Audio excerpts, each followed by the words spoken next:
Hello, welcome to the channel. My name is Wanda. Hi. In this video, I'll be using printable heat transfer. I will also be using heat transfer mask.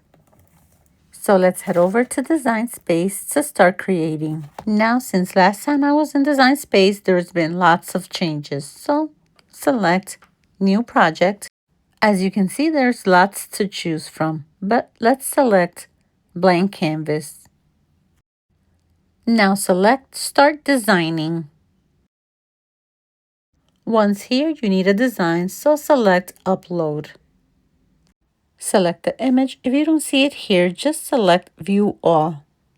Once you have it, select Add to Canvas. And here we have the image. Now let's adjust the size to a size that's permitted by Cricut. I also adjusted the screen size to 75% so you can see better. Select the warning and select Auto Adjust Image. Go up to the right corner and select Make. You can save it as a project. In my case, I won't. Only change it if you're doing any changes or adding any text. Now select Continue and select Send to Printer. You can see the sensor marks added, so let's select Next. Select your printer. I'll be turning my bleed off and I'll turn on System Dialog and select Print. You'll get a pop-up screen. So select Media and Quality. So for Quality, select Best. On the bottom right, select Print. Verify print quality and select Done. So let's print our image. As I mentioned at the beginning of the video, I'm using printable heat transfer paper. Now I want to mention that these are A4 sheets. It does come with these easy to follow instructions. They come in 15, 30, and 60 sheets per pack.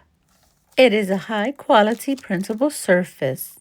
Print sharp, clear designs with crisp colors. Perfect for intricate graphics and logos. Easy to cut and weed. Works well with most desktop inkjet printers. And is compatible with cutting machines, making it simple to create your custom designs. It's got a soft and durable finish. And it is matte. So let's get our heat transfer mask ready. As for the heat transfer mask, you can order these in bundles as well. One thing I want to mention is I will only use a mask if I have an intricate design. These new masks are so easy to peel. They come with a little indicator that lets you know where you need to peel. And here's the design. The colors look so crisp and sharp. As for a mat, just use a standard tack mat. Let's place this arrow over here on the corner of the mat. Place it the exact way it appears on Design Space. That way your design gets cut out the correct way. And you don't need to mirror your design. You can use a brayer to make sure your design sticks to the mat, but only use it if your mat is not sticky. To select base material, select Browse All Material. Depending on your machine or the blades, you can type in printable and get lots of options. In my case, personally, I've tried a couple of them and they don't work for me.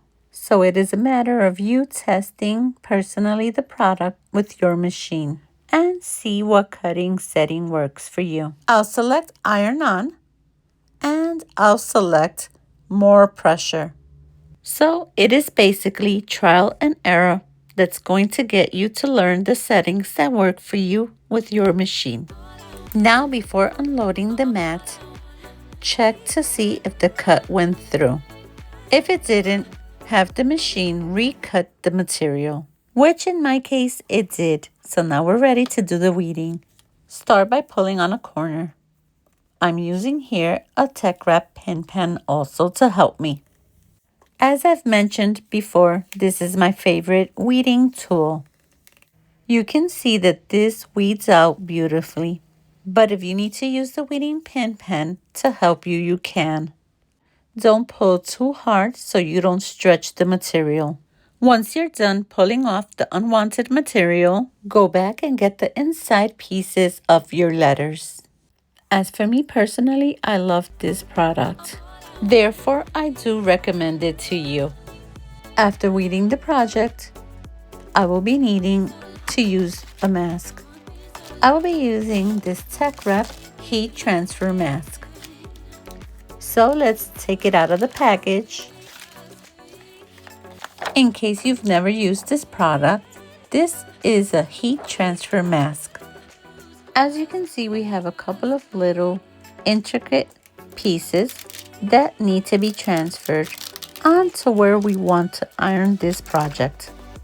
Now, if you have a design that doesn't have all these little pieces, you can go without using a mask. Once you've peeled off the backing, begin to place it over your design very carefully. Make sure to match it correctly. Press your mask down to get it to stick to the design. I'll be bringing in a squeegee to get any air bubbles out.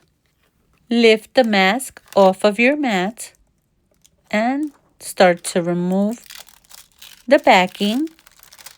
I usually like to remove the backing as I go. I find it that if I remove the backing first and then try to place the mask over the design, I don't do a good job aligning it. To get it to stick to the mask, just varnish it very well. Remember, you want it to stick to the mask, so take your time varnishing it. That way the mask picks up all the pieces. Remove it from the mat and let's bring in our heat press.